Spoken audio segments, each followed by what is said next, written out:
celebrity politics, we know this is election season and all the craziness and stuff that goes on during this time. We know that usually, historically, the Democrats are, quote unquote, for the black people, and the anti-black people are like the Republicans. And it just seems the more information we have and access to technology that we have, the dumber we as a society gets. Or I was thinking about this: it's not the dumber we get, or is it the smarter or more sly the establishment has gotten?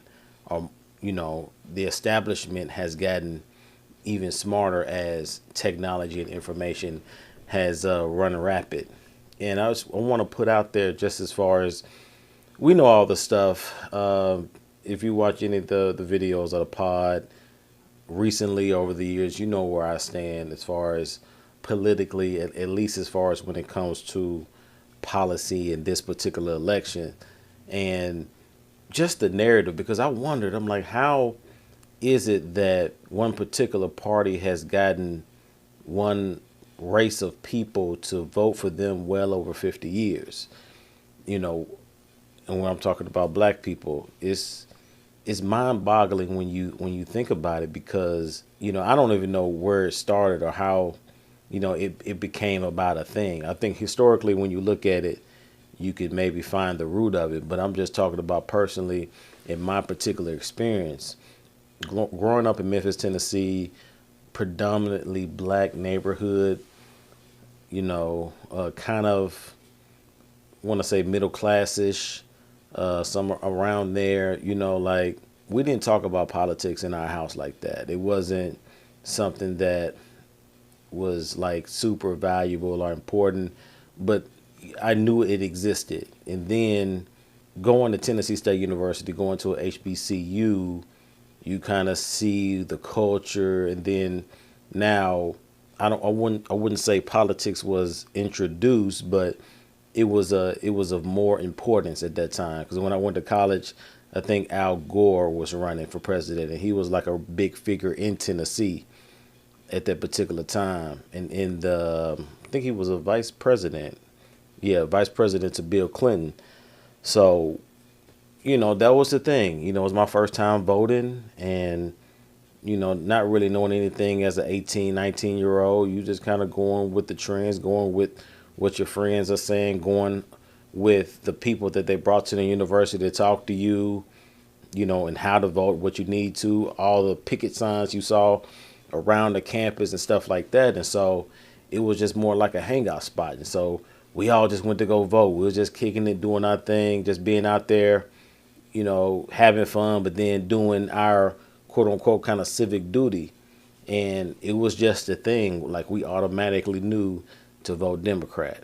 And so that's where it pretty much started for me. I didn't know why I did Democrat. I just figured if everybody likes him, if everybody that I know likes him, or, says that he's cool, then, we should go there. Or at that particular time, if a particular celebrity that I liked or was, what I'm saying, was impressed with, liked that particular candidate, I might have went along with it, not necessarily because the celebrity did it, but I didn't have enough information to even have a good opinion on why I picked them.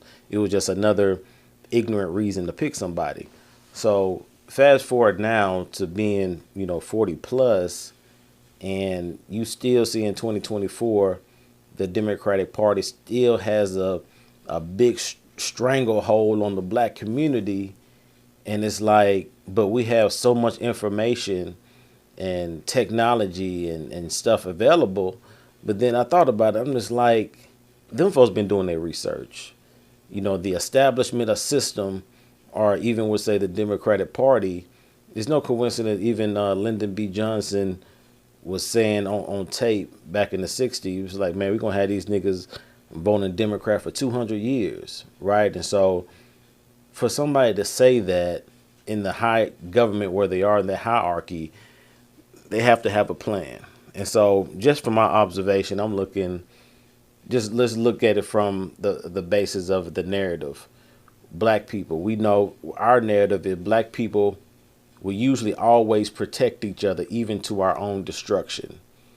Like people have seen that since gangs were established in the 70s, especially out there in the West, and just in general on how we operate. Even could go back as far as even with slavery. Like we will protect each other no matter what, and then ask questions later. And so when we see that in our society, why don't we think that the other side or the people are, like some people like to say, the white man or the system or the establishment is not paying attention to and seeing some of the same things? And they know that they saw how we rallied around Malcolm X. They saw how we rallied around Martin Luther King. And so they see that, oh man, these people, they're loyal. They're loyal to a fault. And so one of the reasons, oh, we get them out of here, we get Malcolm X out of here, what they gonna do? They're just gonna spread out and they're just gonna become rampant anywhere else. It's not gonna be focused. Oh, we get rid of MLK. Oh, they're not gonna have anybody to be loyal to. And so now they're gonna be searching and looking for something to be loyal to. Yep. Right? Since they got the two figureheads out the way. And so now it's like that's where I think all this stuff really came about, because now they can't lynch us anymore physically or really overtly discriminate against us in masses. They can do it in bits and pieces and here and there, but they can't do it like they did it back in the 40s, 50s and stuff like that. And so now the plan is like to lynch us mentally, to lynch us mentally. In order to lynch somebody mentally, you have to study them. You have to study your prey. I like to watch the National Geographic channel with animals and stuff like that. I don't know, it may seem kind of weird to people, but I do like to watch the animals and how they hunt, especially lions, how they prey on certain things, the Komodo dragons and animals like that, and how they study their prey. They hunch down. They may sit there for 2 or 3, 4, 5 hours just to study their prey and see their movements and get just the right time and right moment to pounce on them. And so I'm knowing that on that side, on the Democratic side, they studied us. They have been studying us for decades and decades. And so one thing they know is that, we're going to be loyal regardless to our own hurt. And so the phrase that we hear in our culture and stuff, snitches get stitches. Nobody wants to talk to the police. And when those things happen, a lot of times it's to our own hurt. Looking at the, one here in Memphis, the Dolph situation. Like Dolph, when he got shot, that wasn't the first time that he got shot or was hit. And particularly with associated with, some particular people.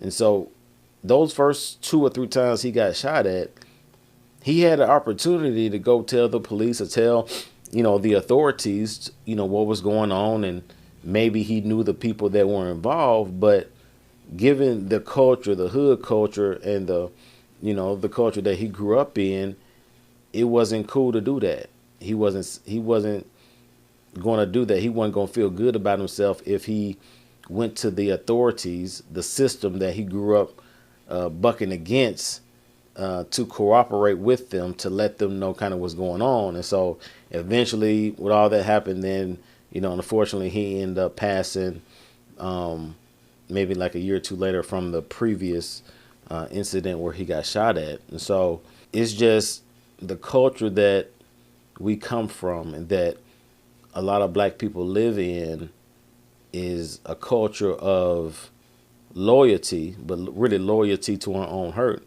As long as that perception is we're sticking it to the system, we're sticking it to the white man, or it perceives like a win for us as long as we stay together, And so not only we notice that, we know that other people are noticing that too. The establishment, the system, they're noticing all this stuff at the same time that we see in how we operate. The system, they've been studying our behavior for years, and because they can't necessarily do certain things that they did 60, 70 years ago, now we are fortunate to have all this technology and access to all this technology. But then it's like we don't see the other side to where now they can use that now to really get us where they want us. We with social media, with the TikToks, and they have us in a place to where they can paralyze us mentally and have us going down a route, and we don't even know why we're going down it. And the Democrats, they have people like Usher coming out to their rallies. Usher, Meg Thee Stallion, Lizzo, John Legend, Eminem. I think Oprah spoke at the DNC convention. Like people like these, and they do have white celebrities that do back up the Democratic side, right? But the thing is, look at the context. Context is key, right? Look at the difference. When you do have white celebrities come out, let's say, who was it? Taylor Swift. I think George Clooney came out in support of Harris as well. And somebody else, I think Jamie Lee Curtis. Like people like those that I know, but if you look at the way that they came out and supported, it was merely through a written publication, or Taylor Swift came out on social media or X, and stuff like that, right? It's very impersonal. It's not even straight in your face, like directly eye to eye to you. Like, but when you have the black celebrities to come out, right? You got Meg Thee Stallion come out at an actual rally and perform one of her songs, then give a speech. You recently just had Usher come out, which previously he said he wasn't going to endorse either side. He was just kind of going to stay kind of out of it. He came to a rally and spoke in person with a speech. Also, Eminem. Eminem is white, but we know he represents the black culture in a lot of sense, as far as him being a part of hip hop and the songs that in his catalog and all, and people that he's affiliated with Snoop Dogg, Dre, 50 Cent, all that. So just even the way that they're rolled out is a totally different way than the white side, than the white people that come out and support Harris or the Democratic side. And so that's another way of mind manipulation, of really mentally keeping you in a sense to where it's going back to what they've always done. Okay, hey man, Usher, okay, go get your people. Lizzo, hey, you fire, okay, go get your people. Meg Thee Stallion, okay, all right, go ahead, go get your people, man. Not only go get your people, we don't want you to put out just a social media post and put out 3 or 4 sentences. Like, no, we want you at the rally with a prepared statement, with a prepared speech. It don't have to be long, and just say that you support us, you support me, and all this stuff, man. I think is coming to a head. I think is drawn out long enough, I think, for a lot of black people. And honestly, it's not even like the other side, the Republican side, has really spent time getting black people like that. I mean, quite honestly, it's like people are really waking up and seeing for themselves and using the access to technology and the information that they have available for good, not just using it for like the candy stuff, but really using it for really substance stuff and context to really get to really what's going on. And everybody knows that the black people have been drawn to the Democratic Party for years and years and years, but just the mind manipulation part about it and how they use celebrity politics to, get us back in line to like, hey, no. I thought, you thought you was drifting over, but no, come back here. We got your, Usher had your favorite song. Yeah, Eminem. We know he was a part of the black culture for so long. Oh, Lizzo, yeah. Lizzo's that chick. You know what I'm saying? She's the pop star. Meg Thee Stallion, oh, she is the culture now. You don't want to go against Meg, do you? Like, oh, yeah, you like her, right? You want to, you kind of want her to back that up on you too, right? So, hey, come on. No, it's ignorance, man. And anybody that votes for anybody over celebrity politics, really anybody 24 and up. Like I said, I give myself a pass when I was 18 or 19 just because you so impressionable being that young and not really having the information or wanting to even want to know the information at that time. So let me know what y'all think, man. Until next time, salute.